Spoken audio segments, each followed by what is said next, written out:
Hello everyone, जैसा कि half yearly question paper आप लोग जानते हैं कि मैथमेटिक्स का आप लोगों को देना है, तो उसी संबंध आज हम इंपॉर्टेंट क्वेश्चन बताएंगे। अब मैं ज़्यादा बहुत ही कम क्वेश्चन बताऊंगा, बस आप ये कर लेते हैं तो आप अच्छी परफॉर्मेंस कर पाएंगे अपने हाफ ईयरली क्वेश्चन पेपर में और बोर्ड एग्जाम में, ठीक है। ये तो आपके क्या इक्वलिब्रियम वाले लेमा हटा दिया गया था, तो ये भी क्वेश्चन नहीं आएगा, तो ये आपको नहीं करना है। और हम नेक्स्ट चलते हैं इस पर आगे। तो यहाँ पर आप देख लीजिए, ये प्रश्न वाली 1.2 है, ठीक है। इसमें से हमेशा ये वाला 4 नंबर का क्वेश्चन पूछा जाता है और इसके साथ आपको ये एलसीएम और एचसीएफ ज्ञात करने का है। ये आपको दूसरा वाला कर लेना, ये दूसरे के पूरे कर लेना, और तीसरे चौथा ये 4 आपको क्वेश्चन कर लेना अच्छी तरीके से, 2 3 4, ठीक है। और अगर चाहते हैं तो ये एग्जाम्पल कर लेना, ये आपके बोर्ड परीक्षा में पूछा गया है 2019 में, ओनली ऑब्जेक्टिव में पूछा गया था, ठीक है। तो इसका जो एचसीएफ पूछा था तो ये आप देख लीजिए, ठीक है। एलसीएम पूछा था और एचसीएफ कितना आ रहा है, 4 आ रहा है। इसके बाद चलिए नेक्स्ट देख लेते हैं। जो नेक्स्ट है आपके एक्सरसाइज 1.3, तो यहाँ पर आपको कुछ नहीं करना, ये क्वेश्चन कर लेना है √5 एक अपरिमेय संख्या है, ये पहला वाला कर लेना है, दूसरा वाला एंड इसका जो एग्जाम्पल है इसके ऊपर ये वाला, बस आपको ये करना है फर्स्ट चैप्टर में। ऑब्जेक्टिव के लिए आपको क्या करना पड़ेगा, ऑब्जेक्टिव के लिए आपको ये नेक्स्ट जो एक्सरसाइज है ये पढ़नी पड़ेगी, ठीक है। यहाँ से आप ये शांत अशांत देख सकते हैं, ये ऑब्जेक्टिव में पूछ सकते हैं आपको, ठीक है। और ज़्यादा ऑब्जेक्टिव आपको डीपली पढ़ना है तो आप ये सारांश एक बार जरूर पढ़ लीजिएगा, ये वाली मत पढ़ना है क्योंकि कैलकुलेटर पे वाली लाइन में हटा दिया गया है, आप फिर भी एक बार जरूर ऐसे देख कर जाएँ, ठीक है। तो चलिए नेक्स्ट दूसरा चैप्टर देखते हैं।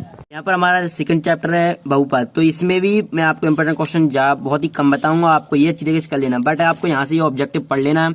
ये हमेशा पूछा जाता है, घात 1 के बहुपद को रैखिक बहुपद कहते हैं, और घात 2 के बहुपद को द्विघात बहुपद एंड 3 घात 3 का बहुपद त्रिघात, घात 3 का बहुपद त्रिघात। ये बहुत ही ज़्यादा इंपॉर्टेंट है, इनके एग्जाम्पल आप यहाँ से पढ़ सकते हैं, ठीक है। चलिए क्वेश्चन, क्योंकि ये ऑब्जेक्टिव में यहाँ से आपको बताता चल रहा हूँ, तो चलिए अब हम चलते हैं एक्सरसाइज पर।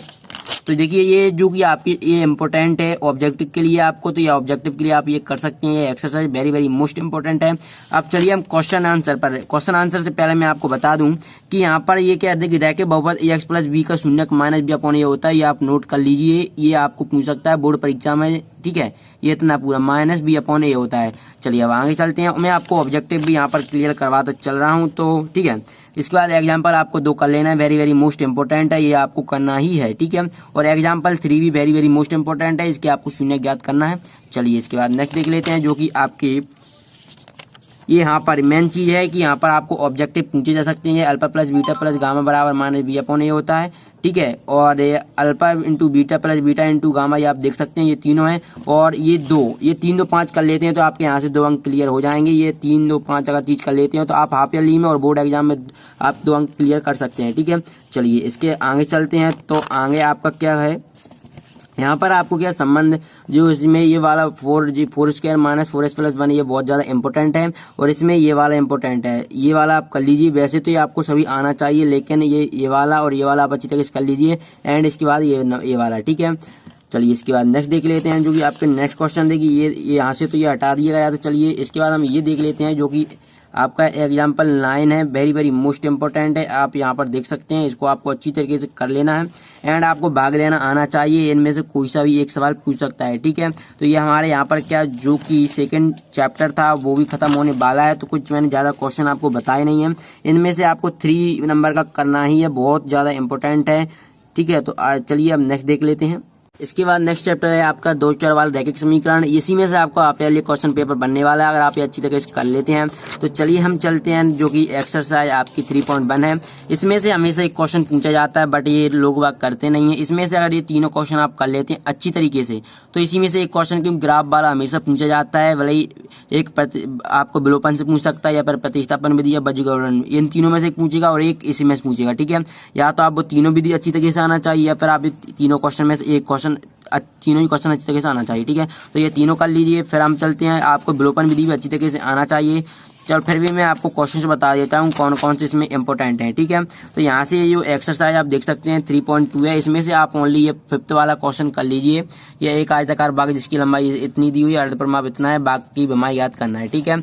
इसके बाद अगर हम नेक्स्ट देख लेते हैं, आप 5.2 पर चलते हैं, तो यहाँ से प्रतिस्थापन स्टार्ट हो गया है, ठीक है।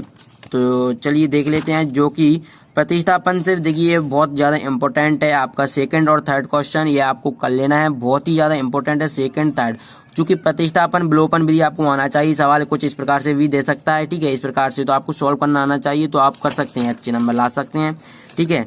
और इसके बाद अगर हम आज यहाँ पर आए, तो ये आपका जो 5 वर्ष बाद जय का ये पांचवा और छठवा ये दोनों ही कर लेना, ये दोनों ही इंपॉर्टेंट हैं। तो चलिए अब विलोपन विधि आ गई है, तो विलोपन विधि हम यहाँ पर देख लेते हैं। तो चलिए विलोपन विधि में आपको कुछ ज़्यादा करना नहीं है, ये यहाँ से ये सभी कर लेना है। विलोपन प्रतिस्थापन दो से आपको कर कर देख लेना है, और यहाँ पर ये वाला कर लीजिए आप, फर्स्ट क्वेश्चन कर लीजिए और सेकंड क्वेश्चन, ठीक है, ये ही इंपॉर्टेंट है इसके, ठीक है। और चलिए अब नेक्स्ट चलते हैं। वैसे बीजगणित विधि हटा दी गई है इस साल के लिए, ठीक है, बीजगणित विधि तो आपको ये करना नहीं है, ठीक है। तो चलिए अब नेक्स्ट आगे चलते हैं। तो बीजगणित विधि तो आपको करना ही नहीं है। तो चलिए अब जो कि नेक्स्ट चैप्टर है आपका, इसमें से 3.6 में आप ये वाला क्वेश्चन कर सकते हैं, दो जो कि महिला, इतना इंपॉर्टेंट नहीं है, आप ये छोड़ दीजिए, ठीक है। तो चलिए आप चैप्टर 4 चलते हैं। तो नेक्स्ट चैप्टर है हमारा 4th चैप्टर है द्विघात समीकरण। तो ये भी इसमें से एक 4 अंक का क्वेश्चन पूछा जाता है, वैसे 5 अंक का पूछा जाता था, बट 4 अंक के क्वेश्चन आएंगे। तो यहाँ से आप देख सकते हैं द्विघात समीकरण, ये इसका व्यापक रूप है, इसको आप अच्छी तरीके से कर लीजिए, ax² + bx + c, ठीक है।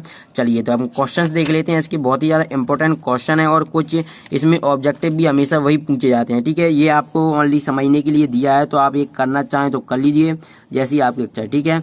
इसके बाद हमें यहाँ पे ये दिया हुआ है द्विघात समीकरण, आप देख सकते हैं, ये 6x² - x - 2 बराबर मूल ज्ञात करना है। तो मूल ज्ञात करने वाले आपका एक सवाल जरूर पूछा जाता है, तो ये आपको अच्छी तरीके से कर लेना है। इसके बाद हम देखते हैं, तो नेक्स्ट जो क्वेश्चन है, आप चलिए यहाँ पर देखिए, जो आपको क्या गुणनखंड विधि से निम्न द्विघात समीकरण की मूल ज्ञात करना है। तो ये एक तो गुणनखंड विधि से पूछ सकता है आपको, ये सभी आपको आना चाहिए। एक यहाँ पर सूत्र विधि जो कि दराचार विधि होती है, वो ये दोनों अगर आप कर लेते हैं तो आप अच्छे अंक प्राप्त कर सकते हैं, ठीक है।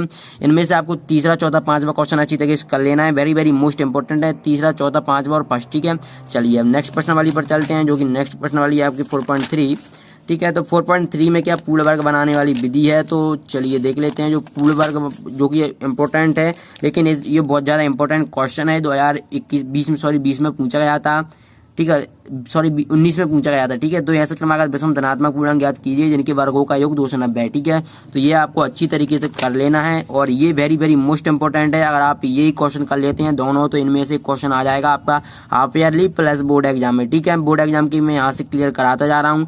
आई होप कि आपको ये वीडियो पसंद आ रही होगी, तो वीडियो को लाइक कर दें, चैनल को सब्सक्राइब कर लें ऐसी वीडियो पाने के लिए। चलिए अब जो नेक्स्ट प्रश्न वाली है, जो कि आपकी है 4.3, तो इसमें से आपको पूर्ण वर्ग विधि वाले आपको अच्छी तरह से सीख लेना है। अगर नहीं आता तो कोई दिक्कत नहीं, अगर आप ये दोनों सवाल कर लेते हैं और एग्जाम्पल के दो, तो उनमें से आप मार्किंग कर सकते हैं। इनमें से अधिकतर क्वेश्चन पूछा जाता है, और ये 3rd क्वेश्चन का है, 3rd नंबर का क्वेश्चन कर लीजिए, और बस इसी में से बस इतना ही बहुत है, या फिर आप चाहें तो 7 नंबर का क्वेश्चन भी कर सकते हैं। चलिए अब इसके बाद जो कि यहाँ से मेन जो ऑब्जेक्टिव बनते हैं, ये यहाँ से बनते हैं कि जो दो भिन्न वास्तविक मूल होंगे, तो देखिए द्विघात समीकरण व्यापक रूप ये होता है, और ये मेन हमेशा पूछा जाता है। b² - 4ac को द्विघात समीकरण विभक्तर कहते हैं। तो ये आपको ये दे देता है, फिर खालिस्तान देता है, तो इसको क्या कहते हैं, तो विभक्तर कहते हैं, जिसे हम डी से प्रेजेंट करते हैं, ठीक है, रिप्रेजेंट करते हैं। और ये ऑब्जेक्टिव में पूछा जाता है, दो भिन्न वास्तविक मूल होते हैं, तो ये b² - 4ac > 0 से होता है, दो बराबर होंगे तो इक्वल होगा, और वास्तविक मूल नहीं होंगे तो लेस देन होगा, ठीक है। तो ये आपको 4 और 5 पॉइंट अच्छी तरह से कर लेना है, इनमें से आप 2 या 3 अंक क्लियर हो जाएंगे। ऑब्जेक्टिव तो बहुत सरल आते हैं, बट आपने अगर अच्छी तरह से पढ़ लिए हैं, अब यहाँ से इसमें से ओनली आप अगर आप चाहें तो ये निम्न प्रत्येक द्विघात में k का ऐसा मान ज्ञात कीजिए जिसके 2 बराबर मूल हैं, ये ओनली आप क्वेश्चन कर लीजिए, इसी में से आपका आ जाएगा। चलिए अब नेक्स्ट चैप्टर है आपका 5th। चलिए पहले यहाँ पर आप देख सकते हैं, सारा जरूर पढ़ लेना, ग्राम जो आपके ऑब्जेक्टिव के लिए रहती हैं, यहाँ से ये आप अगर पढ़ लेते हैं तो इन्हीं में से आपका आ जाएगा। तो चलिए नेक्स्ट चैप्टर की ओर चलते हैं। तो नेक्स्ट चैप्टर है आपका 5 समांतर श्रेणी। तो समांतर श्रेणी में हम बात करते हैं, तो ऐसे इसी प्रकार इसमें भी जो 5A है वो ओनली आपके लिए समझने के लिए है, कुछ ज़्यादा इंपॉर्टेंट नहीं है। तो 5 वीक पर हम चलते हैं, तो इसमें से आपको ये वाला क्वेश्चन कर लेना है, जो कि यहाँ पर दिया हुआ है। ये देखिए जो AP आपको दी हुई है, यहाँ पर AP इस प्रकार से दी हुई है, कौन सा पद -81 है, ठीक है। तो AP का आपको कौन सा पद शून्य का उत्तर देना, सकारण उत्तर, ठीक है। इसके बाद नेक्स्ट है क्वेश्चन नंबर 6, क्या संख्याओं की सूची। तो ये आपको कर लेना, बहुत ही इंपॉर्टेंट है। एग्जाम्पल 4, 6 एंड 7, तो आपको 7 भी कर लेना। 2 अंकों वाली कितनी संख्या 6 से विभाज्य है। चलिए इसके बाद नेक्स्ट देख लेते हैं, जो आपको इंपॉर्टेंट है वही बताए जा रहे हैं, और बहुत कम है, ठीक है, क्योंकि आप भी जानते हैं मैथमेटिक्स में कितने सारे सवाल होते हैं, आप इनको अच्छी तरीके से कर लीजिए। इसमें आपका जो कि है 4 नंबर का question very very most important है। इसके बाद आप चाहें तो ये क्वेश्चन नंबर 6 कर सकते हैं, ये भी बहुत ज़्यादा इंपॉर्टेंट है। और इसके बाद very very most important question है 16, ठीक है, 16 कर लीजिए, और 13, 14 ये दोनों कर लीजिए, तो इन्हीं में से आपका क्वेश्चन आ जाएगा, ठीक है। चलिए अब इसके बाद नेक्स्ट देख लेते हैं। तो नेक्स्ट जो आपका क्वेश्चन बनेगा नेक्स्ट चैप्टर से, ये आप ऑब्जेक्टिव के लिए ध्यान रख सकते हैं, ये पूरा फॉर्मूला आपको पूछ सकता है, ठीक है। तो चलिए जो नेक्स्ट आपकी एक्सरसाइज है, इसमें से आपको ये वाला कर लेना है, बहुत ही ज़्यादा इंपॉर्टेंट है। ये आप देखिए यहाँ से देख सकते हैं, इसका आंसर भी यहाँ पर ये शो रहा है, 200 आंसर आएगा इसका। चलिए इसके बाद नेक्स्ट अगर हम देखते हैं तो चलिए नेक्स्ट जो प्रश्न वाली है, इसमें से देखिए ये आपको ओनली समझने के लिए करना है, कुछ ज़्यादा इनमें से पूछे नहीं जाते, और ये भी आप कर लीजिए, इतने ज़्यादा इंपॉर्टेंट नहीं है यहाँ से, लेकिन ये वाला बहुत ज़्यादा इंपॉर्टेंट है। क्वेश्चन नंबर जो कि आपका 4 है, बहुत ज़्यादा इंपॉर्टेंट है, ये आपको कर ही लेना है, ठीक है।